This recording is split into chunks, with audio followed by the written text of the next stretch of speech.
वचन को हम एक साथ दोहराएं।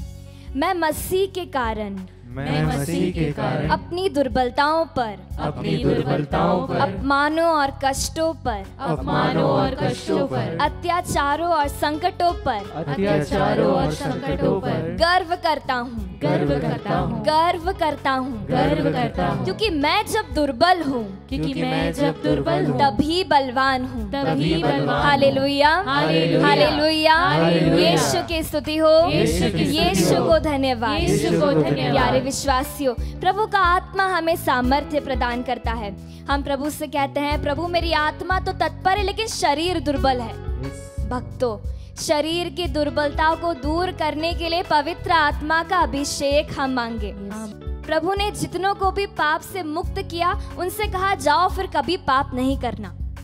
पाप फिर ना करने की शक्ति और सामर्थ्य पवित्र आत्मा हमें देता है। पवित्र आत्मा को पुकारते हुए हम फिर से इस गीत को गाएं।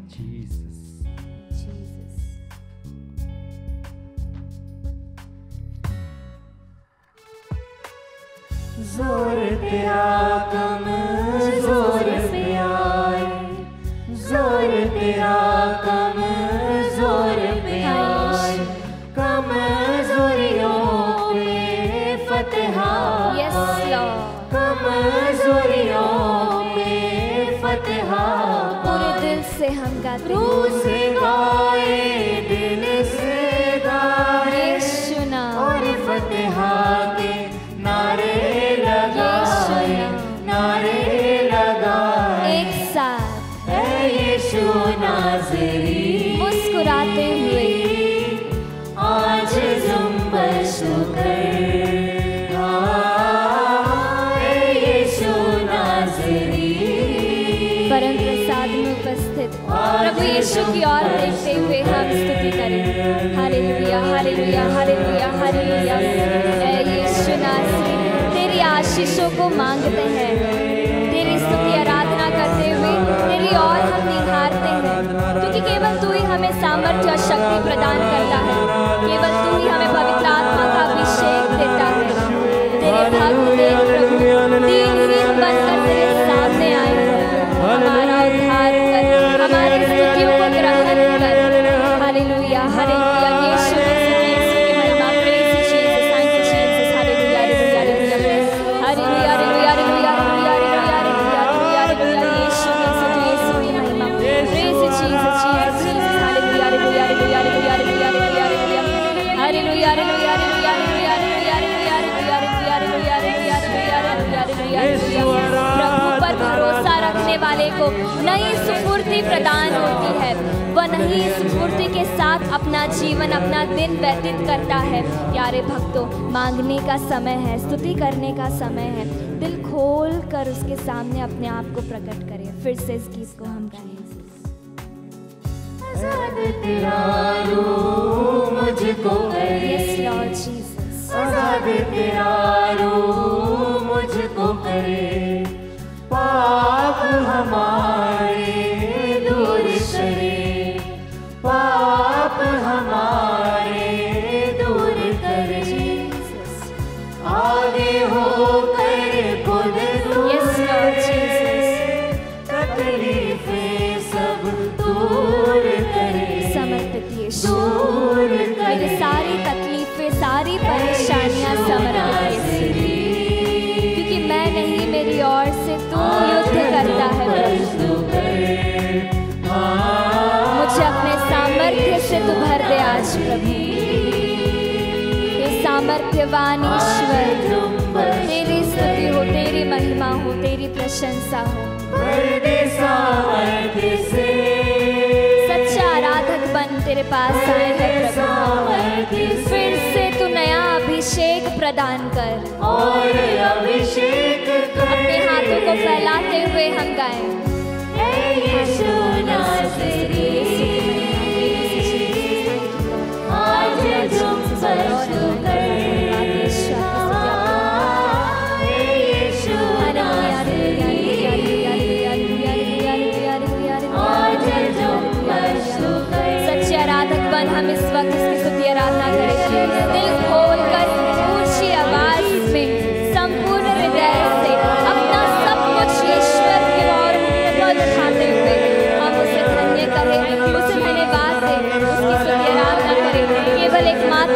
ईश्वर है जो हमारी स्तुति आराधना और प्रशंसा के योग्य है।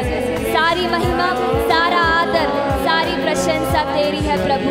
Hallelujah hallelujah hallelujah hallelujah hallelujah hallelujah hallelujah hallelujah hallelujah hallelujah hallelujah hallelujah हालेलुया। Praise you, Jesus.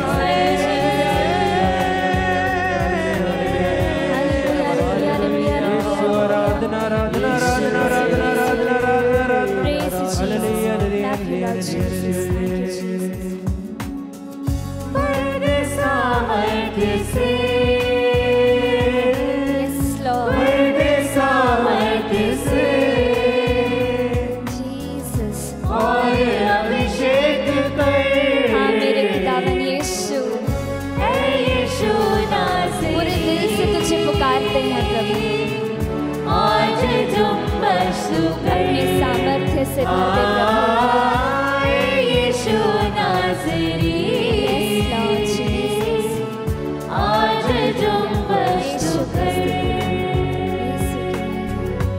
धन्यवाद यीशु।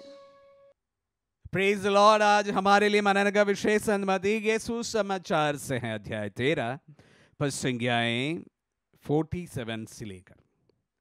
फिर स्वर्ग का राज समुद्र में डाले हुए जाल के सदृश है जो हर तरह की मछलियां बटोर लेता है।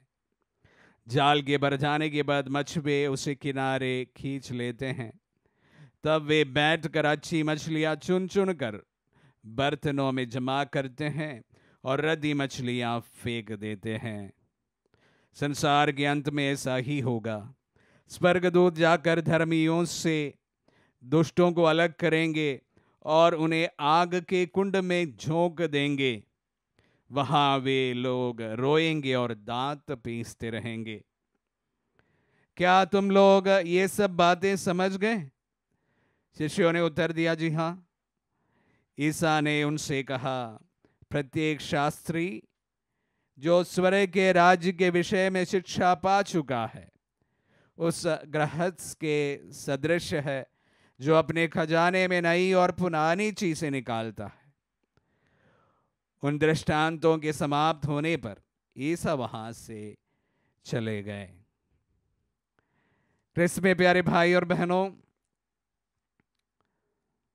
सन्मति के सुसमाचार अध्याय 13 में स्वर्ग के राज्य के बारे में अनेक कहानियों के द्वारा, दृष्टांतों के द्वारा प्रभु हमें समझाने की कोशिश करते हैं।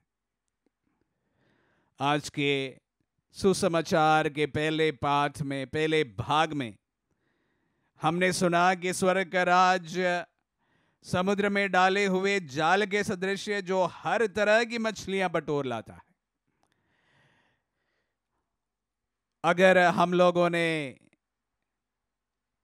फिशिंग खुद किए हैं या जाल खुद डाले हैं या उसका रील्स कभी देखे हैं, तो हमने देखा है कि जब जाल बिछा जाता है, डाल दिया जाता है, तो उसमें ना सिर्फ मछलियां पकड़ में आते हैं, उसमें नाना प्रकार की चीजें जो अगर जाल समुद्र में फेंका गया हो तो उसी के अनुसार, अगर कोई तालाब में फेंका गया हो तो उसी के अनुसार नाना प्रकार के चीजों को बटोर कर ये जाल वापस आता है। कभी कभी वहां पर मछलियां बहुत होती है, कभी कभी मछलियां बहुत थोड़े होते हैं, और इस प्रकार के जो बेकार की चीजें उसमें बहुत सारे बने रहते हैं। जाल डाला जाना, जाल को खींचा जाना और उसमें से मछलियों को बटोर ले जाना, ये सब एक फिशरमैन का जीवन का अभिन्न हिस्सा है। प्रभु इसी को स्वर्ग राज्य की तुलना के लिए एक दृष्टांत के रूप में इस्तेमाल किया है, और उस पर कहा गया है कि जो अच्छी मछलियां हैं, जो अच्छी चीजें हैं, उसे मछुए बटोर लेते हैं, बाकी सारी चीजों को फेंक देता है। हालांकि स्वर्ग राज्य की तुलना के लिए प्रभु ने यह दृष्टांत हमें जरूर सुनाया, लेकिन यह हमारे अंतिम विधि की ओर इशारा करते हैं। हम लोग जानते हैं कि हम सभी ईसाई प्रभु के पुनः आगमन या फाइनल जजमेंट के बारे में सुने हैं और उस पर पूर्ण विश्वास करते हैं। सभी इंसान को अंतिम दिन में न्याय विधि के सामना करना पड़ेगा। हमारे कार्यों के अनुसार हमें न्याय मिलेगा। और ठीक इसी प्रकार इस्लाम धर्म में भी, मुस्लिम धर्म में भी अंतिम विधि के बारे में बताया गया है। अगर उनका कॉन्सेप्ट और क्रिश्चियन कॉन्सेप्ट को अगर हम दोनों साथ रखकर पढ़ने की कोशिश करें, लगभग एक ही चीज को बताया गया है। वहां पर भी जन्नत या स्वर्ग का मेंशन किया हुआ है, नरक का भी वहां पर मेंशन किया गया है। हमारे अच्छे कर्मों के अनुसार हमें न्याय मिलेगा। अच्छे कर्म के कारण हम स्वर्ग में उठा लिए जाएंगे, और अगर हमारे कर्म बुरे हैं तो हमें नरक में डाल दिए जाएंगे। यह स्वर्ग और नरक किस प्रकार का है, इसका पूर्ण अनुभव कोई भी ग्रंथ हमें नहीं देता है। अनेक इंटरप्रिटेशन है, सभी अपनी अपनी कल्पना के अनुसार स्वर्ग की कल्पना की है, नरक की कल्पना की है। ये किस प्रकार का होगा, इसका पूर्ण एक मत हमारे बीच में नहीं बना है। और उसी प्रकार कुछ और चीजें हैं जिस पर कोई हमें एश्योरेंस नहीं मिला गया है। किस समय पर न्याय विधि प्रारंभ होगा, इसके बारे में भी हम नहीं जानते हैं। अनेक लोग कहते हैं कि अंतिम समय आ चुका है या तुरंत ही आने वाला है। ऐसे विचार ना सिर्फ अभी उपस्थित था, ऐसे विचार प्रभु के आगमन के बाद, प्रभु के इस धरती पर आगमन के बाद तुरंत ये मत रखने वाले भी थे। संत पौलुस उस पर विश्वास करते हैं कि प्रभु का सेकंड कमिंग, पुनः आगमन जल्दी होने वाला है। तो तकरीबन भी 2000 वर्ष से ये विचारधारा इस प्रकार चल रहा है कि अंतिम निर्णय, अंतिम न्याय और प्रभु का पुनरागमन जल्द होने वाला है। तो प्यारे भाई और बहनों, एक चीज पर हम अपूर्ण मत है कि यह है कि हमारा अंतिम न्याय अवश्य होगा, होना भी चाहिए, क्योंकि हम जानते हैं कि इस धरती पर हमें पूर्ण न्याय नहीं प्राप्त होता है। अच्छे होने के बावजूद भी व्यक्तियों को, इंसान को बड़े बुरी तरह से सहना पड़ता है। तो वहां पर उनको न्याय कहां से मिलेगा? इस दुनिया में हम इस प्रकार की बहुत सारी घटनाओं को देखते हैं, और हमारे जीवन में हम देखते हैं कोई आलीशान जिंदगी जीते हैं और किसी के पास एक वक्त का अन्न भी प्राप्त नहीं होता है। तो इनके बीच में भी न्याय होना आवश्यक है। तो पवित्र बाइबल या हम सबको ये हमेशा बताते हैं कि हमारा न्याय अवश्य रूप से होगा, अंतिम न्याय अवश्य रूप से होगा, प्रभु का पुनरागमन अवश्य होगा। लेकिन ये बात पर कोई निर्णय नहीं है कि ये कब होगा। ये क्या जल्दी होने वाला है, क्या कुछ समय के बाद होने वाला है, इसका कोई ठोस सबूत हमारे पास में नहीं है। और उसके बाद में ये भी हमें इतना तय नहीं है कि स्वर्ग राज किस प्रकार के होंगे और नरक किस प्रकार का होगा, क्योंकि ये बात भी हमेशा सभी अपने अपने तरह से इंटरप्रेट करते हैं। प्यारे भाई और बहनों, वचनों को सुनते समय मैं आप सबों को सचेत एक बात पर करना चाहूंगा।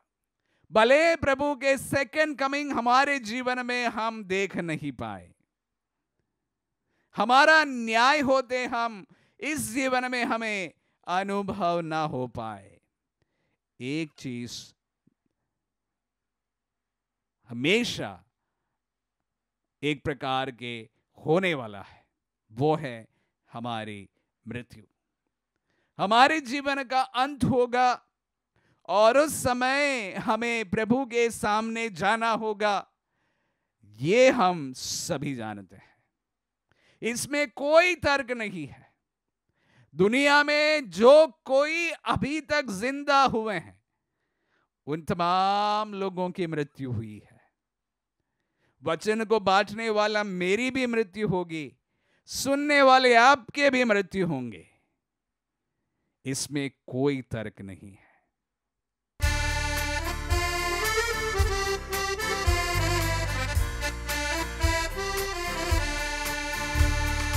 आज यीशु जिंदा है, हम बताने आए हैं। आज यीशु जिंदा है, हम बताने आए हैं।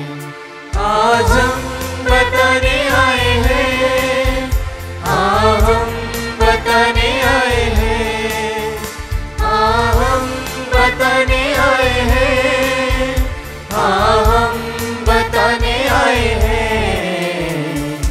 आज यीशु जिंदा है, हम बताने आए हैं।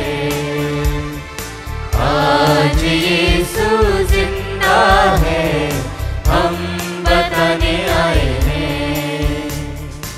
वचन कहता है संत मत्ती के सुसमाचार अध्याय 22 वचन संख्या 32 में, मैं इब्राहिम का ईश्वर, इसहाक का ईश्वर और याकूब का ईश्वर हूँ। वह मृतकों का नहीं, जीवितों का ईश्वर है। हाँ क्रिस्त में प्यारे भाई और बहनों, यूक्रिस्त में उपस्थित प्रभु ईसा मसीह हमारा जीवित प्रभु है, जीवित ईश्वर है, जो कहता है मेरा हाथ बचाने में सामर्थ्य है, मेरा कान बहरा नहीं है, वह सुन सकता है। वही प्रभु कहता है यदि वह मेरी दुहाई देगा तो मैं उसकी सुनूंगा, मैं संकट में उसका साथ दूंगा, मैं उसका उद्धार कर उसे महिमान्वित करूंगा।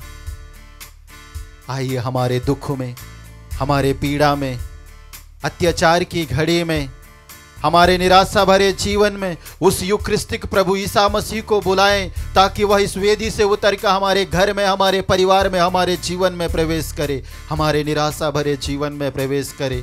जिनके साथ हमारे संबंध, हमारे रिश्ते अच्छे नहीं हैं, जिन्हें हम देखना नहीं चाहते, जिनसे हम बात नहीं करना चाहते, उन सभी को आज प्रभु के चरणों में अर्पित करते हुए प्रार्थना करें। प्रभु कहता है तुम मेरी दुहाई दोगे तो मैं तुम्हें उत्तर दूंगा, मैं तुम्हारा उद्धार करूंगा। हमारे जीवन में उद्धार करने वाला प्रभु हमारे बीच में है। इसीलिए आइए हम अपनी प्रार्थनाओं को प्रभु के चरणों में अर्पित करते हुए प्रार्थना करें। प्रभु जी, हम प्रार्थना करते हैं प्रीतम तिर्की को अर्पित करते हुए, जो लीवर के रोग से लड़ रहा है, उसके रोग को तू जानता है प्रभु, और तू ही उसे चंगाई दे सकता है। हम प्रार्थना करते हैं मनीला लकड़ा को समर्पित करते हुए, उसके पेट में जो दर्द है उस दर्द को तू जानता है प्रभु, अपने पवित्र घावों से बह निकले लहू के द्वारा उसे चंगाई प्रदान कर। हम प्रार्थना करते हैं यूक्रिस्त में उपस्थित यीशु, मनीला लकड़ा के समान उन सभी भाई बहनों के लिए जो पेट दर्द से, जोड़ों के दर्द से, बैक पेन से पीड़ित हैं और अपने रोगों को तेरी ओर उठा रहे हैं। तूने कहा है प्रभु, मैं उनकी दुर्बलताओं को अपने ऊपर लूंगा, उनके रोगों को अपने ऊपर लूंगा और उन्हें चंगाई प्रदान करूंगा अपने पवित्र नाम के द्वारा। हमारे इन भाई बहनों के जीवन में, साथ ही सुमंत्रा कुमरे के जीवन में जो दर्द है, पीड़ा है, उसे स्वीकार कर अपने ऊपर ले और अपने पवित्र घावों के द्वारा उसे चंगाई प्रदान कर।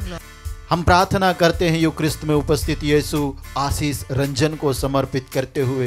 तूने कहा है यीशु मनुष्य के लिए अकेला रहना उचित नहीं है, इसीलिए मैं उसके लिए एक उपयुक्त जीवन साथी बनाऊंगा।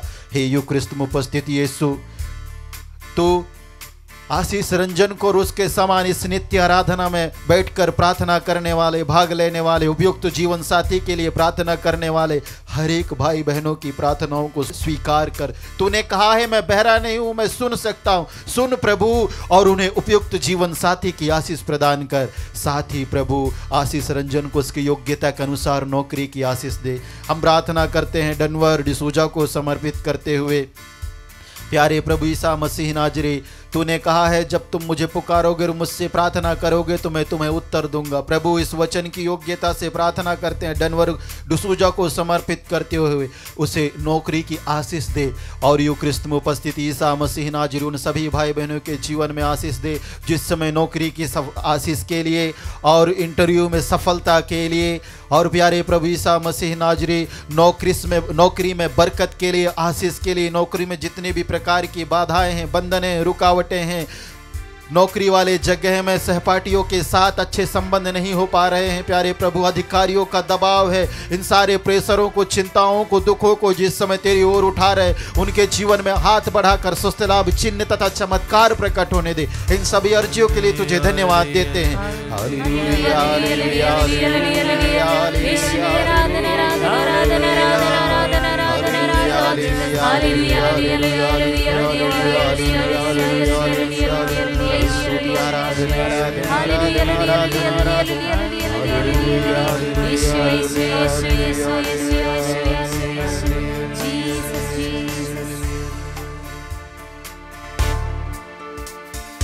जब यीशु दुनिया में था, कोढ़ी को चंगा किया। जब यीशु दुनिया में था, मुर्दों को जिंदा किया। जब यीशु दुनिया में था, कोढ़ी को चंगा किया। जब यीशु दुनिया में था, मुर्दों को जिंदा किया।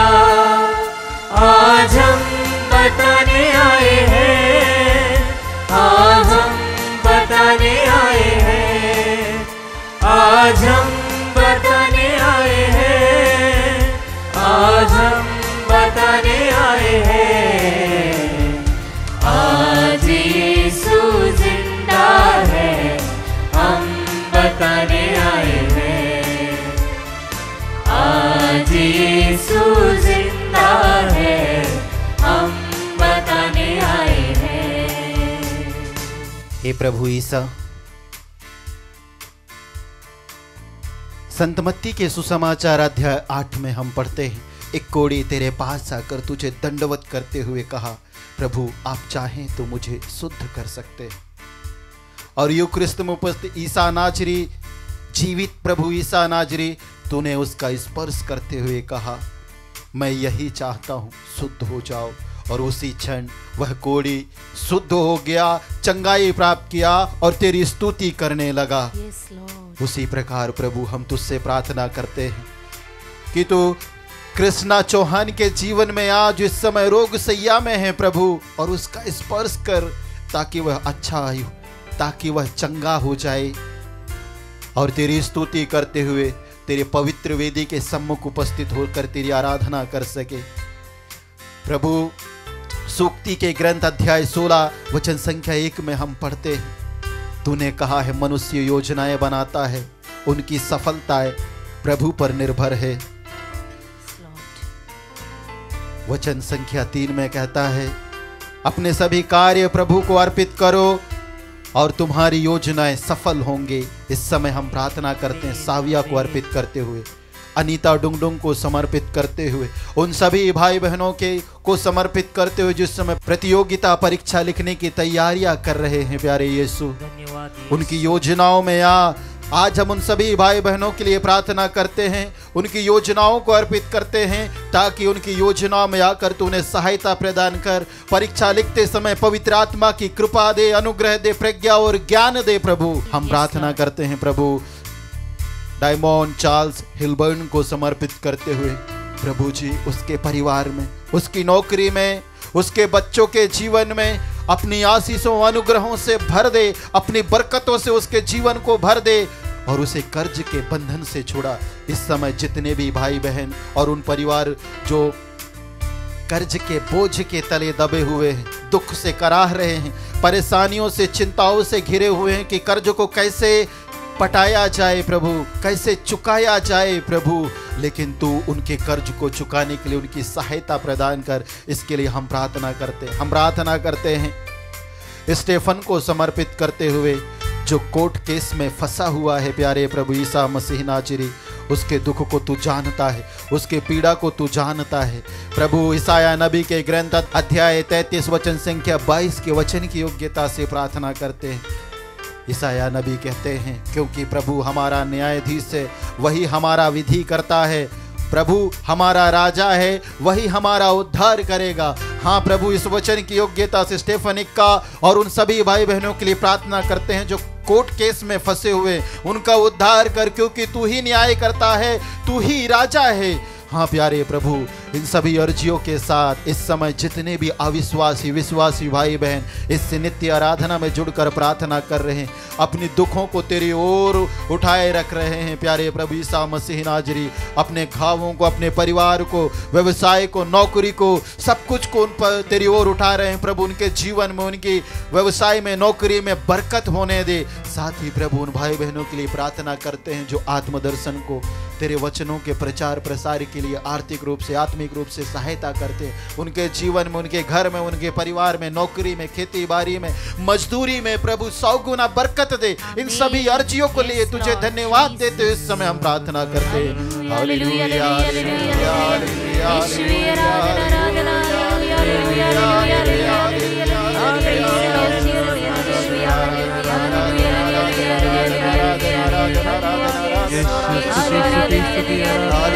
हालेलुया प्रभु, कोर्ट केस से छुटकारा प्रदान कर।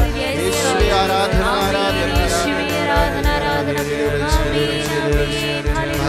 छुटकारा के साथ ही कार्य कर दो। ईश्वर